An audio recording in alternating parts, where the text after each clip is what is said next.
Good evening, everybody. Welcome to another episode of Soul Charge. This evening, I am here with the beautiful Miss Lyrical Fox. Glad to have you here. I'm glad to be here. Hey, Thank you for having me. It's amazing. Hey, listen, we're going to jump right into it. First of all, tell them who you are. Oh, I'm Lyrical Fox. Mm-hmm. Everybody knows me as the everything woman. Speaking of, I do management, I do promoting, event planning, I write, I host. I'm just a jack of all trades. All right. Basically. So, host, party promoter, poetry, and songwriter. Let's touch on that as well. Yes. Yeah. I'm going to start off by asking, how did you discover the lane that you want to be in when you're multi-talented and multi-gifted? This is something I kind of discovered at a young age. Of course, music has always been a love for me. I come from a very musical family, very musical background, such as the likes of the old blues singer, Left Hand Frank. My father was a musician. He had his own group in the 70s. My grandmother was heavily involved in music, so that was always around me. Unfortunately, I didn't inherit the actual skill of singing or playing instruments. So, I had to take a different route with it. I had to make my own lane. Okay. Where you from? Mississippi, quick let us stand up. All right. Mississippi. What part of Mississippi you from? I am from Greenville in the Delta. I know that's right. Shout out to Greenville. Shout out to Jackson, Mississippi. Shout out to Puckett as well. Shout out Puckett and Jackson. All right. I'm going to ask, how did you realize that management was the lane that you wanted to be in concerning entertainment? Okay, so, matter of factly, management was something that kind of sprung itself up on me. Sometimes in life you have this idea that I'm going to go this way, and plans made from above for you are to go that way. Mm-hmm. That's kind of how it happened with me. So it basically started off for me promoting and hosting. And doing that, I came in contact with quite a few talented artists, and I began to pick up on how talented they were. And I was thinking to myself, like, hey, this person should be over here performing over here, and this person should be over there performing. I know this person, so let me link those two. So in a way, I became what they somewhat of a plug. Gotcha. In the beginning, and it kind of started. It kind of just went from there. After a while of doing that, I actually met Leo Lamar. I was actually looking for artists to perform at an event that we were having, and I went to an open mic. I met Leo Lamar, approached him about possibly doing this event. Make a long story short, he couldn't do that first event. A couple of months or so down the line, I ran back across Leo Lamar. He ended up doing the event. We ended up chopping it up, and I just kind of was telling him, like, hey, I feel like you can possibly do, a lot more here in the city. There are a couple of places, a couple of people I want to introduce you to. Okay. Let's move around a little bit. He was like, Fox, he's like, do you realize I've had managers that didn't do nearly as much as you do? And ding, light bulb. That's your path.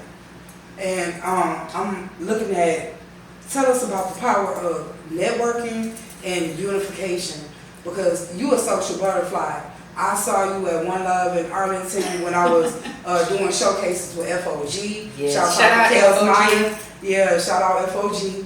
Definitely. And I just noticed, I hadn't even met you yet, but you were hosting, you were checking on everybody, seeing how everybody, you had that social butterfly thing down to a formula and the science. So networking, is it something that naturally came to you, or, because we all start networking in church when you and usher and the choir and stuff like that. But outside of that, how was networking something that was putting together steps towards where you are now?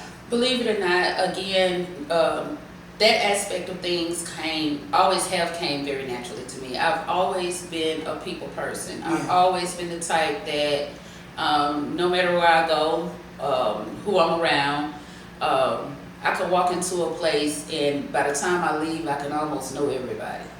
That's been since I was a child. I've never been the type to be afraid to walk up to a person and introduce myself or walk up to a person and start the conversation. I think that's very important, especially when you're dealing in the music business, because a lot of it is networking. Mm-hmm. A lot of times it's who you know. A lot of times it's making those connections that are very important. Gotcha. So yeah, I mean, that's second nature to me. That's second nature to me. Okay, how did you educate yourself? You decided, okay, I want to be a manager, you know? Mm-hmm. How did you educate yourself to be, you know, at the pinnacle of your craft? Funny enough, I took basically just everyday life situations in the beginning. Mm-hmm. And what I mean by that is I know the type of person that I am. I like business to be taken care of and handled in a certain type of manner. Mm, that's right. You know, so, you know, I always put myself in the next person's shoes. Okay, if this were me, how would I want this handled? Mm-hmm. Would I want this handled this way? No. You know, and to me, when you add that little personal element and you put yourself in that artist's shoes or that next person's shoes, it makes things a little bit easier to handle. I did do quite a bit of reading. I do research and reading as well. You know, that's always very important. Research. Just to keep yourself sharp. Yeah. But as far as handling business, that's something that, hey mom, I kind of got from mom. Mm-hmm. You know, I was raised by a very entrepreneurial, spirited woman. You know, strong black woman. Oh, that's right. You know, blessings on top of blessings. I grew up watching my mom do her thing. So it kind of instilled in me that, okay, anything I touch, I try to own it and make it my own.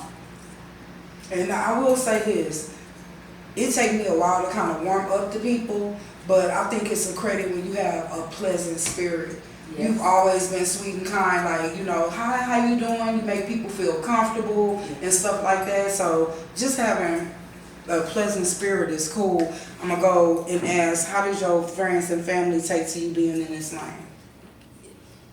I don't think they find it unusual for me. I've always been the one that kind of stuck out like the sore thumb, you know. Mm-hmm. I've always been that one that's taking chances. I've always been that one that's been the first to say, hey, I'll jump first. You know, in life, and especially in this business, Ambitious. you have to. You absolutely have to. You cannot be afraid to take chances. You cannot. That will hinder you. I always say nothing beats a failure but a try. Mm-hmm. And everything I'm not makes me everything I am. If you live by those things right there, you will get a whole lot further than what you think. You know, a lot of people, they thrive on what they know is fear. Our definition of fear is something totally different. When Trap said it, he had an analogy for it. And he was like, face everything aggressively and realistically. Forever eating aggressively regardless. That part. Yes. That's our motto. That's your motto. That because is the you're motto. also vice presidents of, you better Street tell me. Legends Network. I am. Vice president. Yeah. How do you maintain the work-home balance? Because I will say this, you put the kingdom first. Oh, yes. And I respect the fact that even though this interview was delayed, it was delayed because you were mother first. Yes. That's when the it came most to your important babies, job. everything was shut down. Let me see to my babies first. Yes. So you put the kingdom first. I respect that. Thank you. Yeah, how do you maintain the work-home balance? Thank you. It is hard. It is hard, you know, and especially being a single mother, and I know a lot of other single moms can relate. Mm-hmm. It never stops. Y'all hear me say that all the time. It never stops, and I mean that in a literal sense. I really have to sit down and really, on a daily basis, not even on a weekly or monthly basis, on a daily basis, I have to start off going throughout my day. I need to dedicate X amount of time to this, I need to dedicate X amount of time to that. At the end of the day, I'll do this. It literally becomes scheduling. You know, that's what it becomes Time to me. management. Time management. You know, you have to. In order for me to fit everything that I do in, I have to. And it's definitely hard, you know, when you have children. You know, I homeschool my children as well. A lot of people don't know that. Yeah, that's time. Yeah, that's time consuming. Yeah, but it's so worth it though. It is. It is totally worth it. It is totally worth it. Shout out to the mothers that homeschool. Yes, and it can be done. Yeah, it's hard, but yes, it can be done. You just have to have the will and the drive to do it. Definitely. So that's that time management, putting the kingdom first. Now I'm gonna touch on something else, emotional management, because being a female manager in a lane where there's mostly male dominated as male managers, is there a sisterhood among other female managers? How is the encounters when you come or see another female manager? Does everybody stay in their own lane, or do you network with each other? To other female managers out there, it's far and few of y'all. It is very few, and believe it or not, I've been around quite a bit, and I can guarantee, I can count probably on one hand and not even use all my fingers how many female managers I have met. Usually when I step in a building, usually when I step into a show, usually when we're at an event or any other thing that's going on, I'm 9 out of 10 the only female there. The only female there. When I first started, especially, you know, of course, when you go to a different area, you move to a different area, you're around new people, people don't know you. You know, they haven't had a chance to pick up on your energy, your vibes yet, you know. Or they wondering, who is she? Who is she? I got that quite a bit when I moved here to Texas, to the Dallas area. I got that quite a bit. And the thing that was funny to me was, you know, people will come at you differently when they assume certain things or project certain things about you. And then it got to a point to where by the time I get through having a conversation with you, you're going to do one or two things. You're either going to love me or you're going to hate me. But either way, you're going to respect me. Yeah. Period. That's right. When it get down to the business of management, you have artists that maybe you approach or artists that approach you, and I know you kind of function in both lanes. What can you say about your portfolio and working with artists to speak for itself? Oh my gosh. Oh gosh. We've done so many things, and I'm so proud of everybody. Those that I have worked with in the past, those that I'm working with now, and those that I plan on working with in the future. We've actually had artists to go on to do movie soundtracks. I've had artists to do the Mo 3 movie, the last one he made before he passed away. Oh wow! I had an artist on that soundtrack for that movie. We've done tours, of course. Yeah, we were on tour together. Right. We were on tour together. Shout out FOG again. Shout out FOG again. So, you know, of course, we've done several features in several different magazines. Okay. I like to shout out Canvas Rebel. I like to shout out Stardom 101. I like to shout out Dallas Voyage magazine as well. Those have been some very supportive publications. And it's just been up from there. We've done, of course, hundreds of shows. We're always moving. We're always around the city. If we're not in the city, we're out of the city, you know. You hit Atlanta, you hit Louisiana. Right. Yeah, y'all done been some places and seen some places. Right. We've gotten a chance to actually go and perform in Atlanta at 2 Chainz spot. That was really hot and exciting, you know. Yeah. So we've been really doing it's been a lot of movement. And like I tell people all the time, because everything is so publicized now. Every time somebody takes a breath, it goes on social media now. And sometimes I'll go a while sometimes without being on social media, and people are like, okay, what's going on? What happened? I'm still here. Most of the work goes on behind the scenes. That's what a lot of people don't understand. And also, you need that time to observe as well. Exactly. Because sometimes you don't have to post every day or post every day. You just sit back and, watch how it goes on. So when artists come to you, even if they don't know who you are, when you roll out that red carpet of your portfolios, you can say, I'm not no new kid on the block. I've been doing this for a while. Exactly. And your gift makes room for you. Yes. Okay. And looking for artists to work with, what is the blueprint that you require to navigate them to success? First of all, professionalism. I don't care where you come from, what genre of music you do, you have to have some sort of professionalism. And what I mean by that is be dedicated. I definitely want you to believe and trust in your craft, believe in yourself that you can perform what's necessary to do. You definitely have to abide by your contracts. This is one of the biggest issues that I see a lot of artists have when it comes to the artist management relationship. Contract. Exactly. No contract. Exactly. Remember when you sign your name to that contract, you are dedicating yourself to do business. You're dedicating your time, your craft, your skill. So take it seriously. And have some integrity for it. Exactly. Okay. And be accountable. Okay.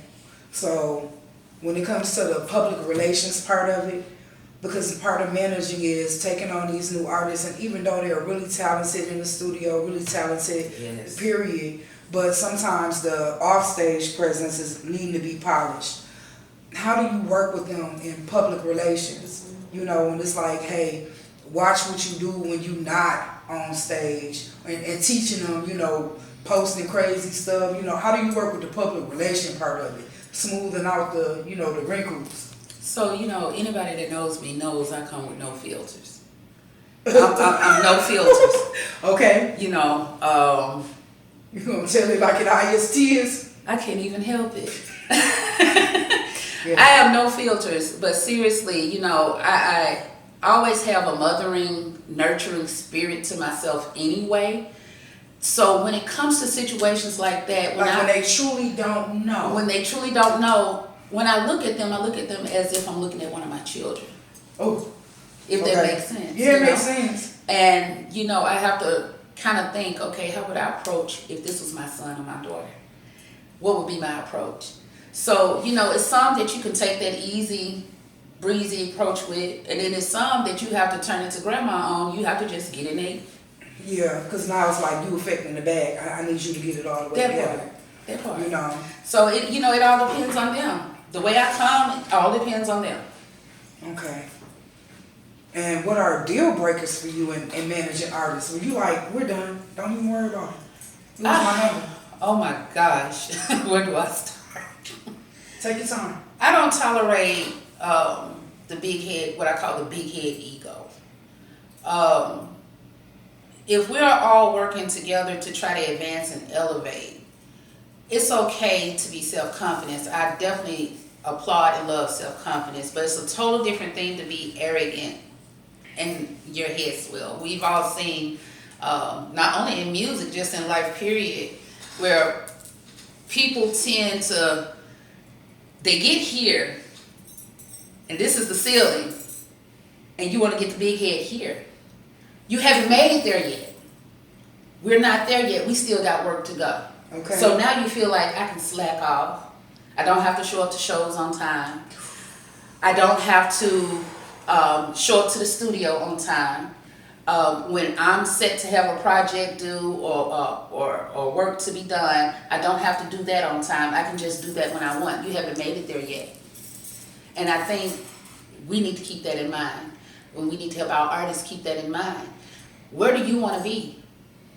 Are you trying to elevate in this, or are you trying to stay where you are? Are you doing it for a hobby? Or are you doing this so one day, maybe, hopefully, you'll be able to kick your feet back and retire and lay back? Or are you doing this for the fame and to be able to get groupie love? And, popularity. Yeah, because it's like, I'll never forget when we were on tour. I think one of the things that stands out to me was we're leaving the club at 3, 4 o'clock in the morning, but we had to be up at 8 o'clock sharp. Exactly. And it wasn't no excuses. You had to be on that tour bus on time. So all of the extra partying and stuff like that, it's like, look, it's already 4. We got about 4 strong hours of sleep. Exactly. But we back on the tour bus, and we'll knock it out on the bus going to the next city. And this is something that I reiterate to all of my artists. I have no problem with you having fun. You only live life once. Live your life. Have fun. But handle your business first. Handle your business first. Everything else come after that. Business work always comes first. Everything else comes after that. You got plenty of time to do the other stuff. But get your duckies in order first, especially when it's their first time traveling out of town, and it really is exciting. Yeah, it is. You know what I mean? And I mean, life is an adventure. I get it, but even me, that was my first tour. Really, just going the long way. And yeah, I remember saying, as much as I would like to kick it, as much as I would like the after party is the after party, and you better after party that room that you get you some sleep. You know. So yeah, that was good to know. Exactly. What would you tell artists why having management is important? Because some artists think Erykah Badu said grown folks don't need management. I'll never forget that. But then there's some grown folks that do need management. Yeah. If you don't have a mind frame to really want to go about doing everything alone. And you know what? I don't even think it's not so much, I don't think, about the mind frame. If you're serious about your craft, anybody who's an artist, they know it's so much that comes with that. It's so much that's involved with that. You have the promoting side, you have the event planning side, you have, when you're going to do shows, you have to keep up with your dates, you have to keep up with your times, you have to keep up with your connections. You have to reach out to publications, radio stations, and so on and so forth. And many artists, they're already busy doing the music. Doing the music and creating. Do you find that a little personal assistance is mixed in there as well? Oh, you know what? I'll tell you what. Management, the actual definition of it, is not usually what happens. See, I'm just supposed to be the manager. But most managers tell you, you eventually break off into doing everything, a little bit of everything. Like I said, that could consist of anything from booking the shows, finding the venues, helping promoting, and these are all different individual jobs for people to have and do.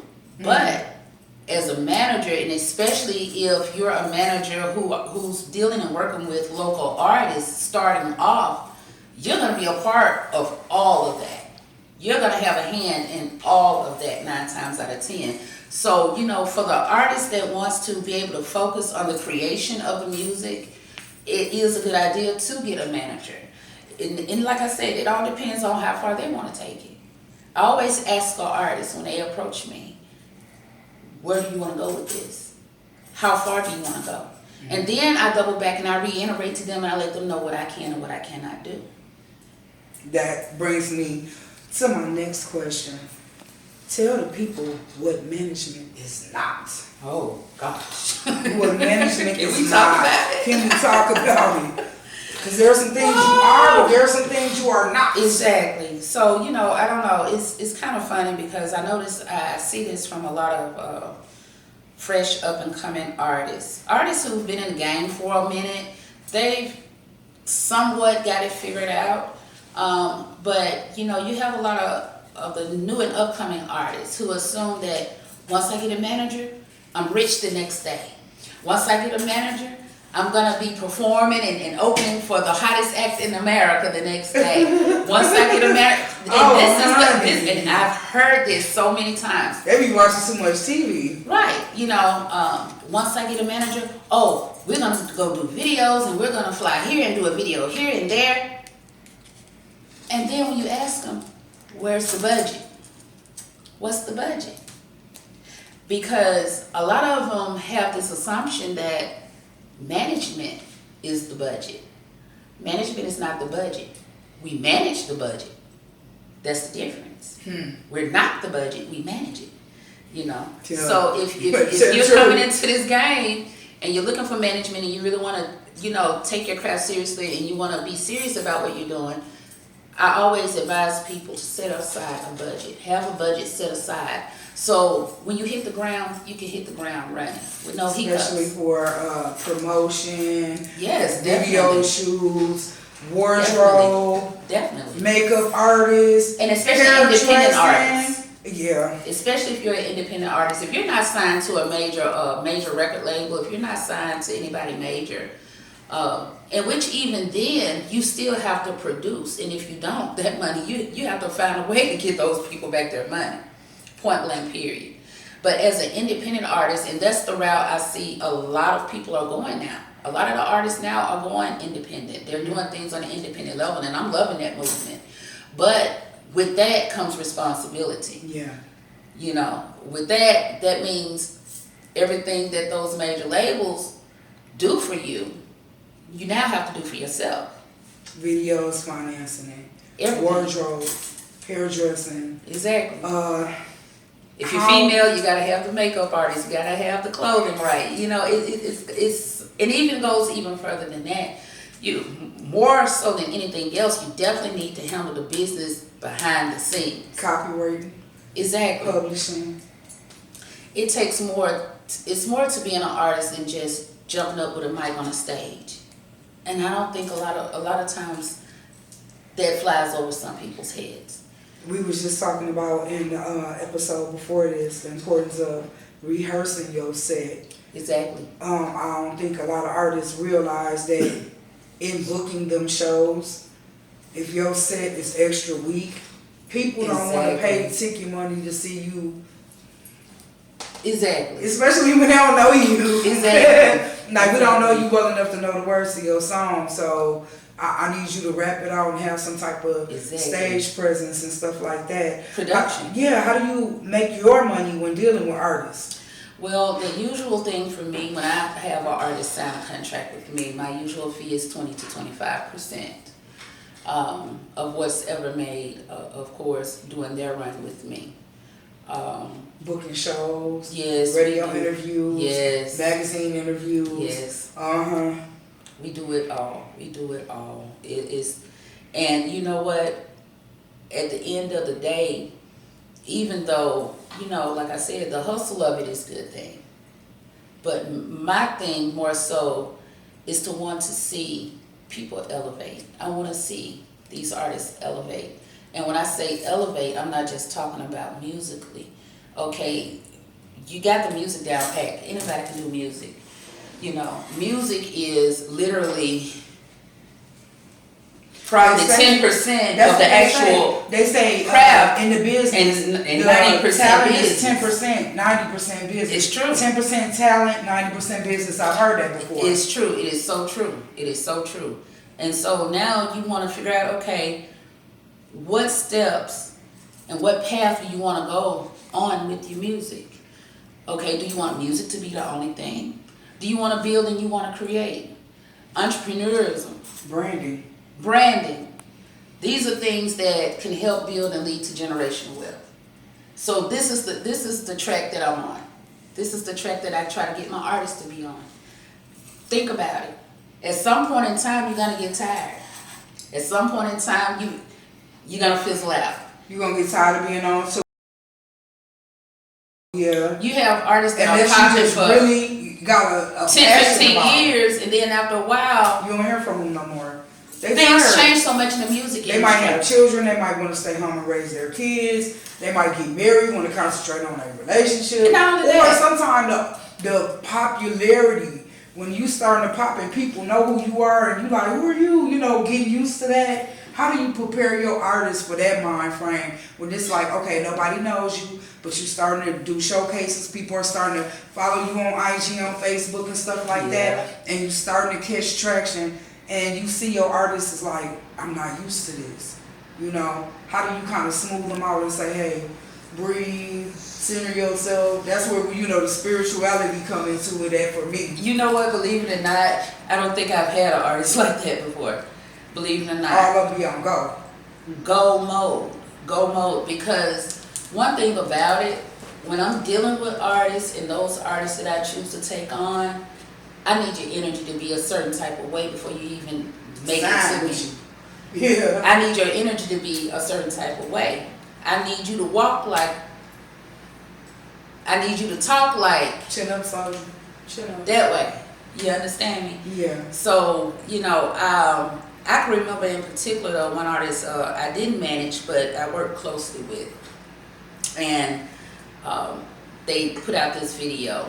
And when the video hit, you know, they called me and it was like freaking out. Oh, Fox, I can't believe it. Whoa. She's freaking out. I'm happy for you. I was so happy for her. But after a while, that big head ego off one song And you have to remember, things are so ever changing in the music game. Very lucid. You see what I'm very saying? liquid. Listen to the 80s music, listen to the 90s music, listen to the Early mid 90s, 2000s. the early 2000s, the mid 2000s. It's constantly ever changing. So either you're gonna adapt, kind of go with the flow of things, stay in your own lane, be original, but you have to adapt And be consistent with and your be content. consistent. Because now the general public, the attention span, you got 10 to 15 Like hours, that. like, you know. Like the that. attention span of a goldfish, baby. They flip the channel, they looking at something else. Exactly. Yeah. Exactly. So don't get. Yeah, don't. Yeah. And especially like I said, and this is not to discourage anyone, but like I said, especially for independent local artists who haven't hit the mainstream yet, I always advise them, stay humble but hustle hard. Stay humble, because that alone will help get you and propel you to the right people, to the places that you need to be. Because again, we get here, we get this high up off the ground, and we get the big head. Can't nobody tell us nothing. We want to do what we want to do. You don't know what you're talking about, but you still got this far to go. The same people that you're going to see going up is the same people you'll see coming back down. And then now we're gonna have a point conversation when I ask, in the midst of wearing all these hats, mom, manager, daughter, all of these hats, how do you keep yourself balanced? Oh, Ashe, most definitely. For me, my spirituality helps me a whole lot. A whole lot. Touch on it. Oh my gosh. You know, I grew up, of course, in church. My father is a Jehovah's Witness. But as I got older, you know, I started to kind of venture away a little bit from the constrictions of religions more so, and started to develop my own personal relationship with the Most High. That's right. You know, I came to the realization it doesn't take me going to a physical building every Sunday in order to know my Father. It doesn't take me going and talking, and this is nothing against anybody. Me personally, it doesn't take me going and talking to a third party to talk to my Father. I can do that. Me and him, we have conversations all the time. I sit back, I meditate. That's one of my biggest things. I sit back and I meditate and I go within. That's that. The good, the bad, and the ugly. Yeah. Yeah. Shadow work, all of that. Oh, the shadow work is oh my gosh. If they don't know what shadow work is, would you tell them your definition of shadow work? To me, okay, so I'm from Mississippi, right? You know, we grew up making mud pies. Shadow work to me is reminiscent of me being a child and me going and digging in that mud and digging in that mud, and I'm finding just all the nasty, gritty stuff. Now I gotta deal with this stuff. This stuff carries weight and it holds on your shoulders. Now you gotta deal with this stuff. You gotta lighten your load. A lot of people, you walk around here depressed and you're heavy hearted and you're head down. Spiritually constipated. And that's what it is. You gotta get it up off your shoulders, you know? Flush it or bury it. Right. Yeah. You gotta get it up off your shoulders. So, you know, I think we all have to go through that path one way or another. Even whether it's something that a person knows they're doing or they don't know that they're doing consciously. Okay. Because the next question I'm going to ask is one that the evolution of womanhood in this, you know, realizing that the woman that you were 3 years ago to the wisdom and everything that you're walking into today, just looking at how it affects your femininity being in this, do you think it allows you to be softer or are you more wiser, shrewd? You know, there's so many ways it can touch, you know. Make you go harder, you know. Let's start by saying this. The woman I was 5 or 10 years ago, I was definitely beast mode. I was not cutting no corners. I was definitely beast mode. My mouth was a wreck. You wanted what? Baby, I wanted all the smoke, and I brought all the smoke. Fire and brimstone. But you know what? As you get older, you learn better, so you do better. You know, especially when you start to gain a reputation. Exactly. And like I said, that was one of the things that was easy to talk to you about because I don't like mean people. Even though I can be an earth disturber myself. But when you have a sweet spirit, you easier to approach because I look at the duality. This is why I don't play with you. Because I understand polarity. As sweet as you can be on this side, I can't if you be sweet, this sweet, I already know you tough on that end. on a whole nother level, you know. But you know what? You learn to pick and choose your battles. And that's what I had to learn. I had to learn how to pick and choose my battles. And then I had to come to the understanding that most of my battles weren't even with other people, it was with myself. You know, so, you know, once you get through that part of it and you're able to hold yourself accountable, more so than anything else, everything else starts to clear up in that path. And it becomes a little bit more clearer to you which way you're going, you know. I give all blessings to the Most High, all thanks to the Most High, because without Him, you know, we are nothing. Nobody is. I don't care what your religion is, what you believe in, what you don't believe in. I have my own personal spiritual beliefs. That's a whole different story, a whole different topic for another day. Tell me, who are your mentors? Who are the people that when they touch you from the time, from day one, you can still pick up the phone and call them when you kind of feel like you need somebody to talk to you and keep you grounded? You know, who are your wisdom? Who are your elders? Tell me. For one, my ancestors. Definitely. My ancestors still walk with me. People think I'm crazy when I say it, but when I tell you, I take everything to God and my ancestors. Because I had to learn to stop depending on people who are in the physical for certain things. Because you set yourself up for disappointment a lot of times when you do that. And looking for things outside of yourself. Exactly, Gotcha. exactly. So I go to them and then I ask them, could you bring the right people into my circle? Could you place me in the right room? Could you put me around the right people that I need to be around? And at that point it goes from there. And I remember when I was talking to you, when we were talking about the interview, the power of I am. Yes.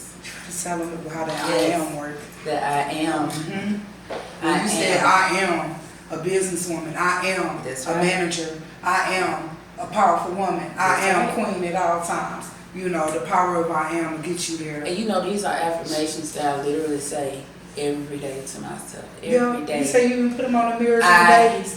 I have guys in both of my bathrooms at home. It looks like an office. It looks like a sticky note party. I went around the whole width of my mirrors with sticky notes with different affirmations, because not only do I need to be reminded myself, but I need my children to understand and to know who they are, how powerful they are, their bloodline that they came from, the greatness that they come from. I need them to understand and know that for themselves, because the world is a very, very, very shady place, and it will tear a person down. So from the ancestors to the descendants, from the very beginning to the up and present, when it's all said and done, and you look back on your life, what's the legacy that you want to leave, your stamp on this planet? What's your stamp you want to leave? I say I want to leave this planet saying that I left this planet in love. Yes. Yeah. Yes. I would really like my legacy to be one of change. I would like my legacy to be one of inspiration. I want my legacy, I want that little girl who grew up like me in Greenville, little bitty Mississippi, hoping and wishing for a way to get out of there and didn't see a way. Having the hardest times in life and didn't see a way out. Didn't think in a million years these things are possible for me to do.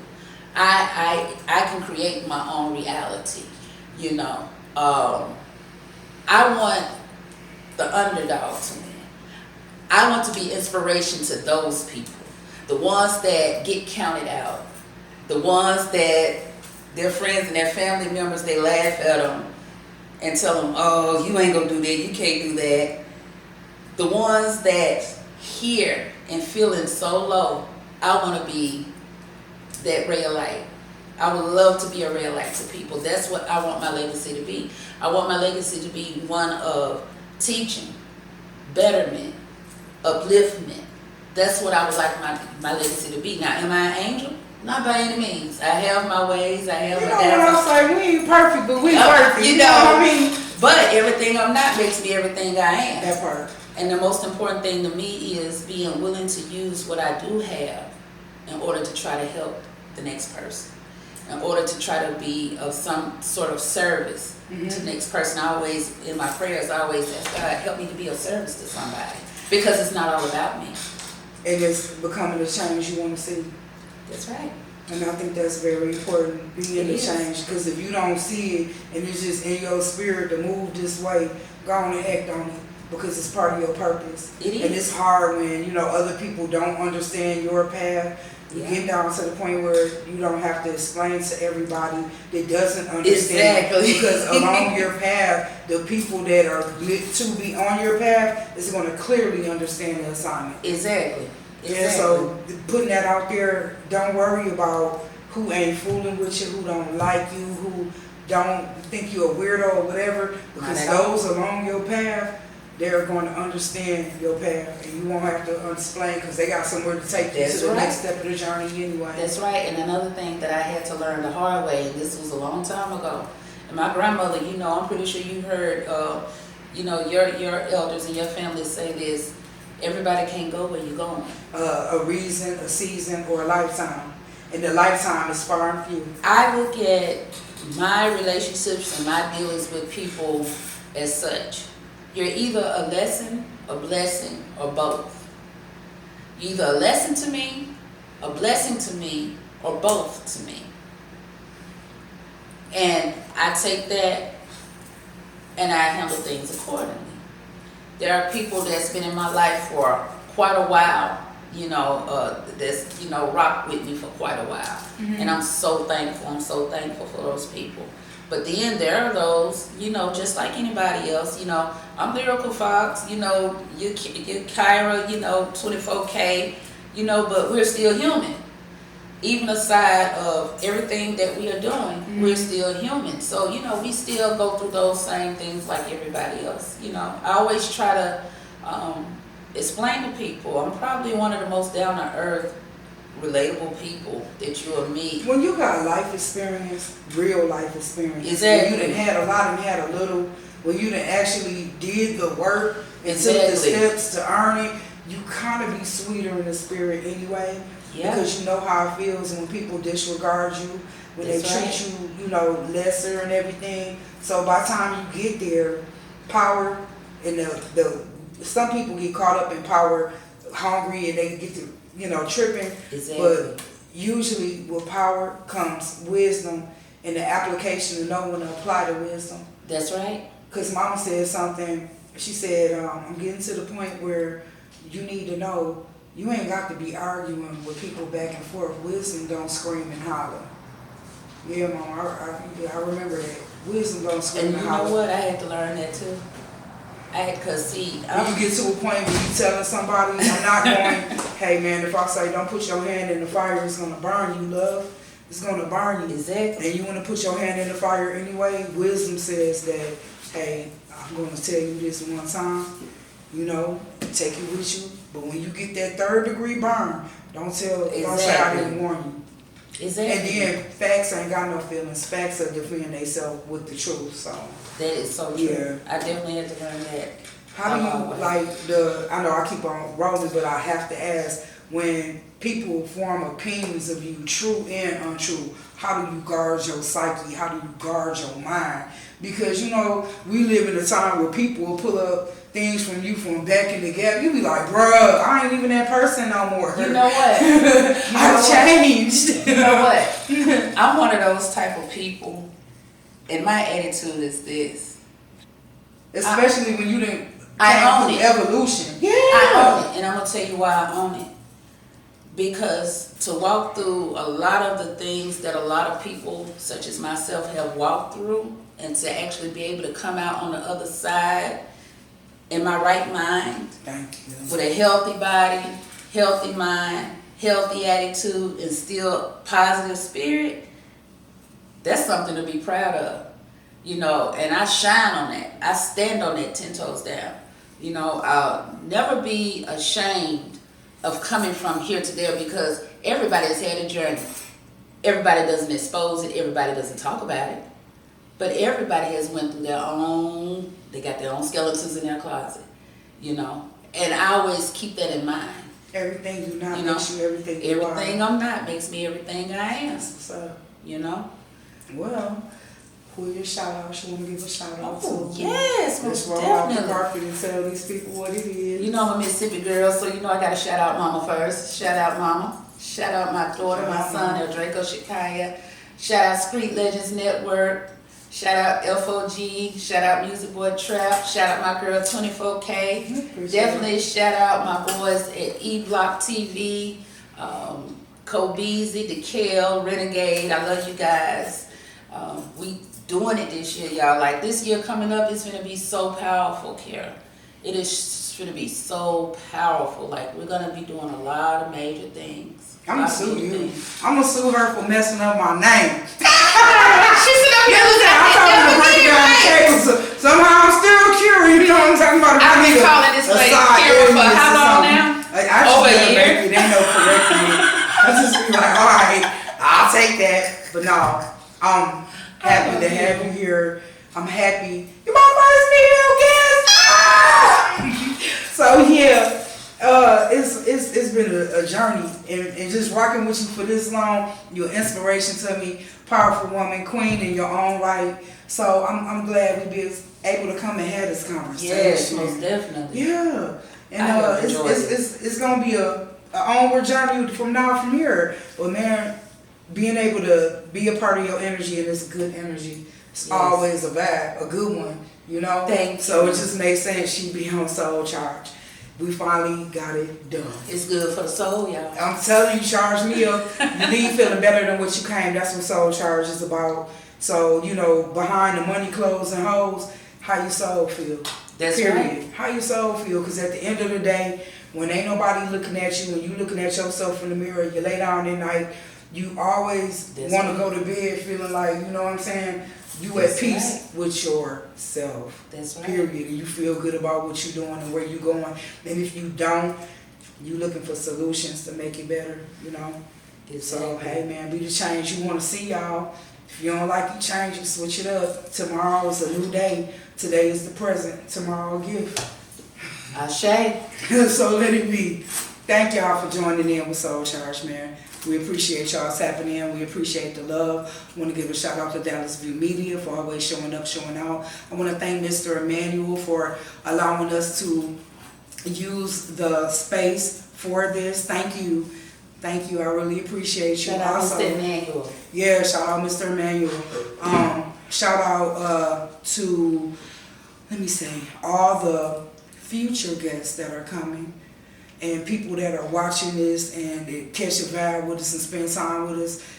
I'm beginning early, but each person that get to sit here and talk to me, they always drop jewels. So I appreciate all the viewers for tuning in, and I thank y'all. And I try to do my best to make sure that everybody that we interview, everybody we sit down and talk to, gives us food for thought, definitely. And we all leave feeling better than what we came, okay? So I'm going to stick to that quality standard. I'm going to stand on that. And thank you all for tuning in. Peace. Peace. And that's it.